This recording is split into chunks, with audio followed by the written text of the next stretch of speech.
Empire militaire ne cherchant que la guerre, Torumekia se lança de nombreuses fois avec ses vassaux dans des guerres meurtrières, et ce, afin de survivre à la pénurie de ressources et à la baisse démographique. Bonsoir mes chers abonnés, c'est Aizen, et aujourd'hui je vais vous présenter cet empire qui marqua les esprits par de grands personnages et par une armée inégalable.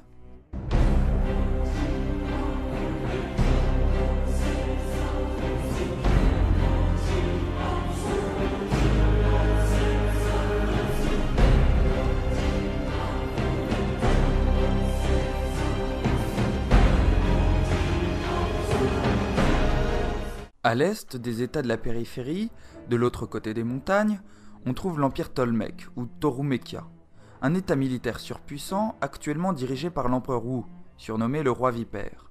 Historiquement, cet État est lui aussi descendant de l'ancien royaume d'Eftar.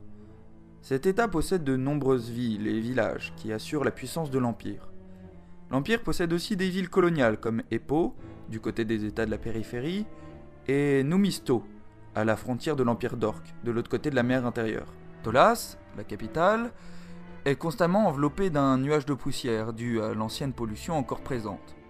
Elle fut d'ailleurs bâtie sur les ruines d'une ville de l'Ancien Monde. La résidence impériale, ou palais dans le ciel, est un nid de courtisans qui ne recherchent que le pouvoir, amenant l'empereur à une paranoïa qui le fit assassiner nombreuses personnes. Il tenta même d'assassiner sa propre fille, la princesse Kushana, qu'il jugeait trop intelligente. Mais ce fut sa femme qui but le poison et en devint folle. Quant à la religion, celle-ci parle d'un Valhalla pour les guerriers, expliquant pourquoi les Tolmecs sont ultra-militarisés, et avance que la Fukai serait envoyée par le divin pour punir les hommes de leurs erreurs faites dans l'ancien monde, expliquant ainsi leur vision fataliste du monde. L'empereur, quant à lui, se méfie des prêtres, et croit que ceux-ci lui tendent un piège en l'invitant à venir dans leur temple. Quant à la société même, elle est divisée en 3 ordres. Le peuple, destiné au travail ou à une simple carrière militaire, le clergé, vouant leur vie au divin, et la noblesse, destinée à une grande carrière militaire, soit comme officier, soit comme chevalier, ou pour les plus grands, conseiller de l'empereur. En matière technologique, l'Empire sait produire des armes et véhicules de qualité en grande quantité. Les chevaliers sont équipés d'armures lourdes en céramique, et leurs chevaux bénéficient parfois d'armures eux aussi. L'armement des soldats est varié, fusils d'assaut, épées, haches, dagues, boucliers. Leurs troupes au sol sont souvent soutenues par des chars d'assaut, même si ceux-ci ne sont montrés que dans le film, et par de l'artillerie de campagne, celle-ci se montrant particulièrement efficace lors du siège de Zapata. Aussi, l'Empire Tolmec est particulièrement développé en matière d'aéronautique. La cohésion de leur armée est assurée par les corbeaux.